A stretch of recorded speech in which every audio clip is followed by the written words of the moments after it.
Title: During the work party, my boss approached me and said, "Tomorrow, your wife will go on vacation with me, or you're fired." My wife exclaimed, "I agree." I left the room and came back with something in my hands. Start when he said those words, the room fell silent before the laughter began.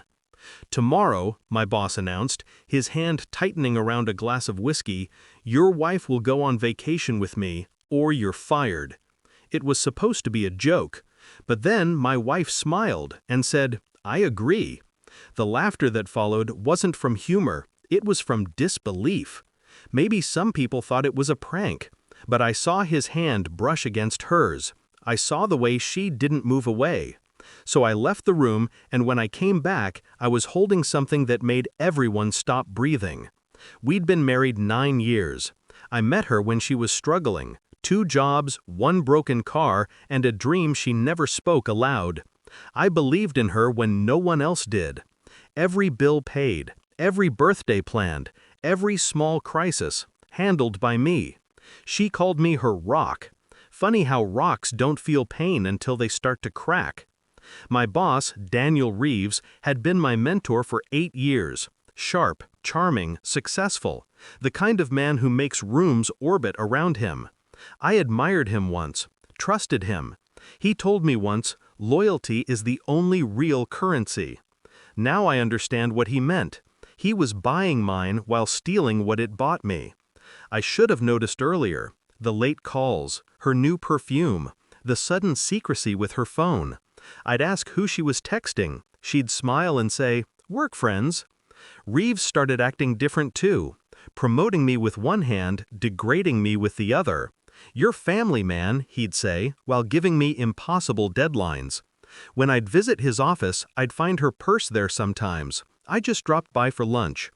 I wanted to believe I was imagining it. Until the morning I came home early. Her laughter echoed through the kitchen. His watch lay on the counter. When she saw me, she froze. But only for a second. Then she smiled, as if nothing had happened. "I can explain," she said. But she never did. That night I didn't shout. I didn't cry.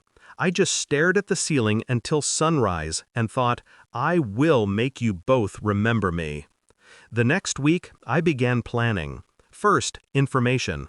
I installed hidden cameras in my house, synced her phone to a clone app, and watched. Every message, every call, every meeting. They built the story brick by brick. Reeves had promised her a promotion at her company, paid vacations, and a new life if she convinced me to resign quietly. Second, evidence. I collected everything: screenshots, recordings, signed receipts. I found out about a secret bank transfer from his company's funds, money he'd used to rent a private villa. Third, insurance. I met with an old friend from IT, had him mirror Reeves' company servers. He thought I was backing up data for security. I was actually pulling proof of embezzlement and bribery buried in encrypted folders. I waited, watched, smiled when I had to. Every work meeting, every dinner, every fake laugh at their inside jokes, I was sculpting silence into a weapon. The annual work party was my moment. Reeves rented out an entire rooftop bar downtown. Music, lights, expensive wine. My wife stood beside him in a shimmering red dress. She didn't even look guilty anymore. Halfway through the night, Reeves called everyone's attention. He raised his glass. "To loyalty," he said, "and to the people who make sacrifices for this company." Then he looked at me. "Speaking of sacrifice," he added, smirking, "I've invited someone special to join me for a little vacation, if she agrees." He turned toward my wife. She smiled. "I agree." The room went still. Some people laughed nervously. Others stared. My hands were steady. My heartbeat wasn't. I stood up, quietly, walked out of the room. When I returned, I was holding a small black folder. I placed it on the table between us. "Daniel," I said, my voice calm, "you might want to open that." He hesitated. Then he did. Inside were photographs, screenshots, and printouts of every illegal transfer he'd made over the last 2 years. Millions funneled into offshore accounts.